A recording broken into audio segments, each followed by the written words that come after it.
कभी कभी जिंदगी में एक ऐसी रात आती है जब लगता है सब कुछ टूट गया। शायद आपकी जिंदगी में भी वो रात आई होगी या आ सकती है।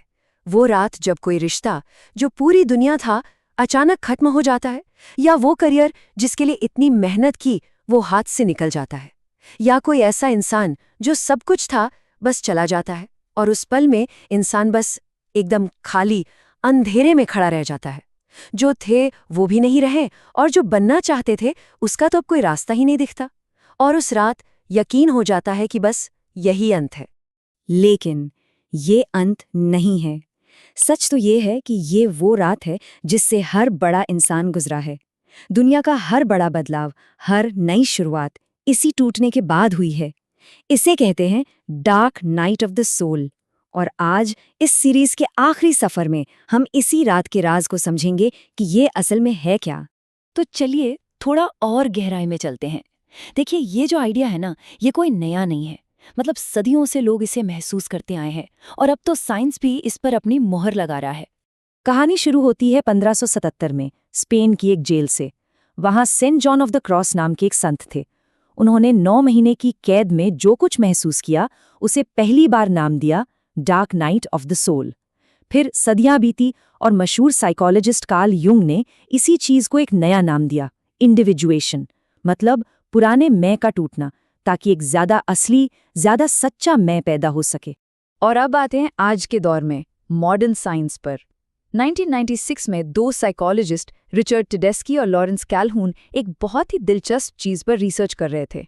उन्होंने इसे नाम दिया पोस्ट ट्रॉमेटिक ग्रोथ या पीटीजी। देखिए, पीटीएसडी के बारे में तो हम सबने सुना है ना, पोस्ट ट्रॉमेटिक स्ट्रेस डिसऑर्डर। लेकिन पीटीजी वो इससे बिल्कुल अलग, बल्कि इसका उल्टा है। उनकी रिसर्च में जो सामने आया वो हैरान करने वाला था। उन्होंने पाया कि किसी बड़े सदमे से गुजरने वाले 50 से 70% लोग, सोचिए 50 से 70% लोग सिर्फ ठीक नहीं होते, वो पहले से ज्यादा मजबूत होकर निकलते हैं। उनके रिश्ते और गहरे हो जाते हैं, जिंदगी को देखने का नजरिया बदल जाता है और वो छोटी छोटी चीजों की भी ज्यादा कद्र करने लगते हैं। तो मतलब साफ है, जो सबसे अंधेरी रातों से गुजरते हैं उन्हीं के पास सबसे ज्यादा चमकने का मौका होता है। तो सवाल ये उठता है कि इस डार्क नाइट के दौरान अंदर चल क्या रहा होता है? क्या ये सिर्फ इमोशनल दर्द है? नहीं, ये उससे कई ज्यादा है। ये एक तरह का साइकोलॉजिकल रीस्ट्रक्चरिंग है। दिमाग का पूरा ढांचा ही बदल रहा होता है। इसे एक बीज के उदाहरण से समझते हैं। एक बीज को पौधा बनने के लिए पहले टूटना पड़ता है ना?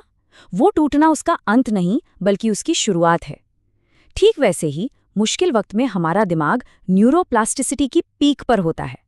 आसान भाषा में कहें तो दिमाग के अंदर नए रास्ते बनाने की ताकत कई गुना बढ़ जाती है। तो ये जो डार्क नाइट है वो असल में दिमाग को एक नए, बेहतर तरीके से रीवायर कर रही होती है। और यहीं पर पिछले 11 हिस्सों में हमने जो सफ़र तय किया है वो सब आकर जुड़ जाता है। अब तक हमने जितने भी कॉन्सेप्ट समझे वो सब असल में एक बड़ी पहेली के छोटे छोटे टुकड़े थे, और वो पहेली इसी एक पल की तरफ इशारा कर रही थी। आपको याद है टेरर मैनेजमेंट थ्योरी या रेपिटेशन कंपल्शन? डार्क नाइट वो वक्त है जब मौत का डर सामने आकर खड़ा हो जाता है और सालों पुराने पैटर्न टूट जाते हैं। लर्न्ड हेल्पलेसनेस की वो अदृश्य रस्सी कट जाती है। जस्ट वर्ल्ड फैलेसी का वो भ्रम कि दुनिया हमेशा इंसाफ करती है, वो भी टूटता है और तभी असली हमदर्दी पैदा होती है। तो एक तरह से ये पूरी सीरीज एक आईना थी उन सभी साइकोलॉजिकल पैटर्न्स को देखने के लिए जो इस डार्क नाइट में टूटते हैं और फिर से एक नए रूप में जुड़ते हैं। तो ठीक है, ये सब समझ आता है, लेकिन सवाल ये है कि अगर कोई इस अंधेरे से गुजर रहा हो तो करे क्या? देखिए, सबसे जरूरी बात, इस डार्क नाइट से बाहर निकलने का कोई शॉर्टकट नहीं होता, और सच कहूं तो बाहर निकलना इसका मकसद भी नहीं है। मकसद है इसके बीच में से गुजरना। इसके लिए 3 बहुत ही सरल सिद्धांत हैं। पहला, अलाउ डोंट रेजिस्ट, यानी जो हो रहा है उसे होने दें, उसका विरोध मत करें। जब अंदर कुछ टूट रहा हो तो उसे टूटने की इजाजत दे, क्योंकि जितना ज्यादा विरोध करेंगे ये प्रक्रिया उतनी ही लंबी खींचेगी। दूसरा, फाइंड वन एंकर, यानी कोई एक छोटा सा सहारा पकड़ लें। कोई भी एक चीज जो आप रोज करें, जैसे बस सुबह उठकर 10 मिनट बैल्कनी में बैठना।